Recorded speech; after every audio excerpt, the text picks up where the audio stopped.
Hi friends! ఈరోజు నేను చూపించేది ఏంటి అంటే మునగాకు.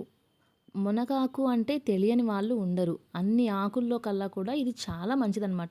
ఆకుకూరలు అంటేనే మంచిది. ఆకుకూరల్లో కంటే మంచిది ఏంటి అంటే మునగాకనమాట. ఈ మునగాకు కర్రీని ఎలా చేయాలో నేను చూపిస్తాను సింపుల్‌గా.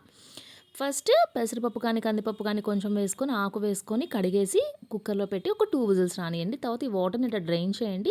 ఈ వాటర్ కూడా పడేయొద్దు. వాటర్ కూడా తాగేయొచ్చు. తర్వాత పోపేసుకొని ఆకు చల్లారిన తర్వాత ఆకు కూడా వేసి తడిపోయేదాకా ఒక 2 మినిట్స్ ఫ్రై చేసేసి నువ్వుల పొడి వేసుకోండి. కొంచెం సాల్ట్ తగ్గితే అడ్జస్ట్ చేసుకోండి. బెల్లం కూడా ఆప్షనల్, వేయాలి అని లేదు. నేనైతే వేశాను.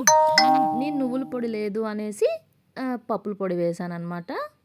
అంతే, చాలా సింపుల్‌గా అయిపోతుంది. ఇది చపాతీలోకి, రైస్‌లోకి ఎందులోకైనా బావుంటుంది. ఈవెన్ ఒట్టిగా కర్రీ తిన్నా కూడా చాలా బావుంటుంది వేడి వేడిగా.